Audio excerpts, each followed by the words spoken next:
Hi, welcome to Chris Ryan Golf. We're at the Belfry again today in the TaylorMade Performance Centre, and the video today is going to be hopefully helping you to get some better rotation and some better structure to your arms through impact when you're hitting those iron shots. Before we get into the video, please make sure you go ahead and follow me on my social media platforms. You've got Facebook, you've got Twitter, you've got Instagram. The details of those should hopefully be in the corner of the screen about now. It's a good way for you to get in touch with me, and I'd really like to get some suggestions from you on videos that you would like me to film going forwards. The content that I produce is going to hopefully be a bit more beneficial to you if the suggestions or the ideas has come from you guys. So get in touch with me via some of those, and hopefully I can do a video for you.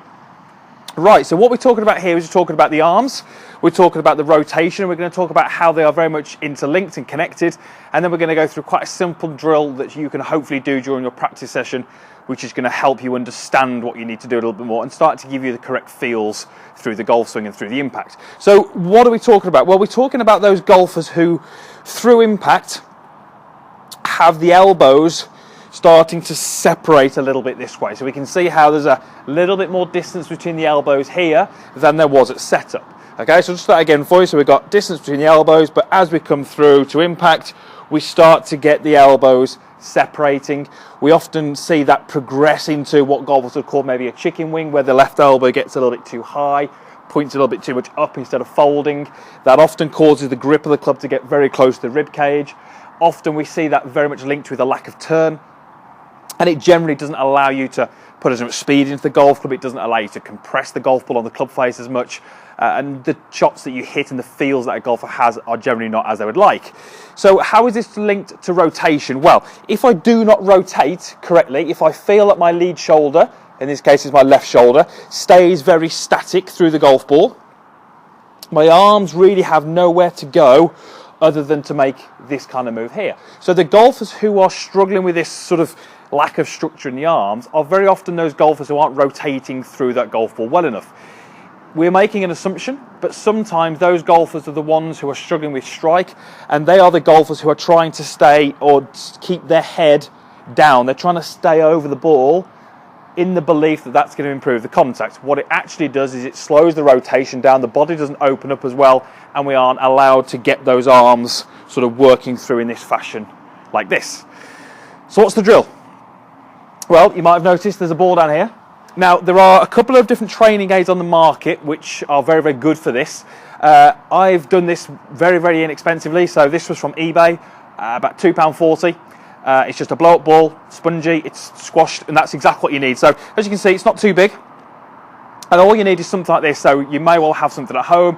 If you haven't got something at home, you can do something quite similar for about £2 or £3, so not too expensive. So what are we going to do? Well, what we're going to do is we're going to take a setup with the ball in between your elbows, okay?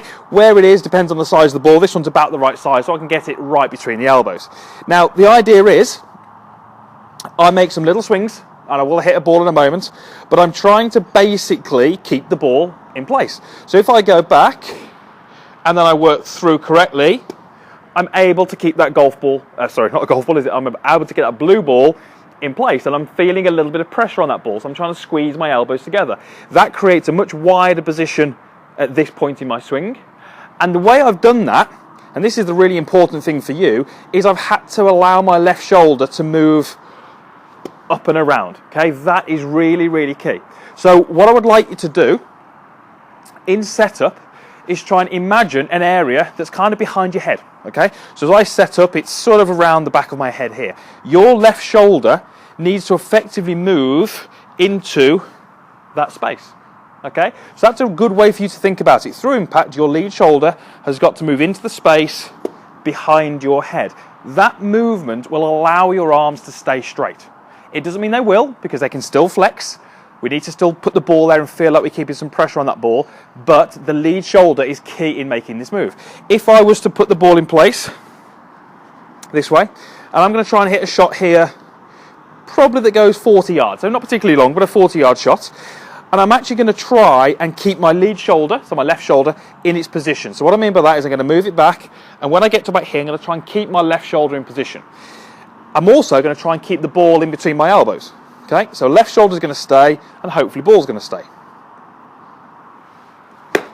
Okay, now I drop the ball. So the purpose of that demonstration was to show you that if I'm not moving this lead shoulder correctly, it doesn't matter how hard I try to keep those elbows together, they are probably going to separate, they're going to split, and I'm going to drop the ball that's in between them, okay? So for me to get the arms through and maintain the ball in between my arms, this left shoulder is key. Right, so let me go ahead and do what's hopefully going to be the correct version. So ball goes in place, between the elbows, take my setup, and as I say, we're only going to pitch this ball about 30 or 40 yards. It's not going to be too long of a shot. Okay, so lots of movement in the body, lots of rotation. You can see the left shoulder's moved. I've managed to keep the structure of my arms, and the ball's gone about 50 yards. So quite a simple drill, because you don't need much, you just need a ball. You may well have one of those at home, but we're trying to keep some structure in the arms, which are going to keep the radius better, which is going to help your strike with the irons. But it's really, really important to understand that if we're trying to keep the elbows closer, we need to understand the movement of this lead shoulder and get that moving correctly, because that is going to help you do what you need to do. Right, let me go ahead and hit one. I've just got a 7-iron here, and if you're doing that drill, a 7-iron would be ideal. Okay, so I'm going to feel the left shoulder moves, more structure in the arms. Okay, and that was a pretty decent shot. So hopefully that video helps. Hopefully it gives you something you can work at on the range. Certainly the separating of the elbows, the shortening of the radius, the lack of rotation in the body is something we see quite commonly, and that really does affect your ability to strike the ball correctly and hit the ball as you want it to. So try that drill, give it a go. Start off quite slowly, 30, 40 yards initially. We don't really need to do that at any more speed, because what we're trying to do is we're just trying to understand the movement and how that's going to relate to what the elbows do. 30 to 40 yards is fine. Use something like that, and it's going to give you some really good feels for what you should be doing through impact. Okay, so thanks for watching. Hopefully there's something there you can take from that video. Hope it helped. If you've got any comments, please post those in the boxes down below. There's also a like button so you know what to do with that, and there's also a subscribe link in my description, so click on that if you haven't already subscribed, I should say. Right, thanks again for watching, and we'll see you again next time.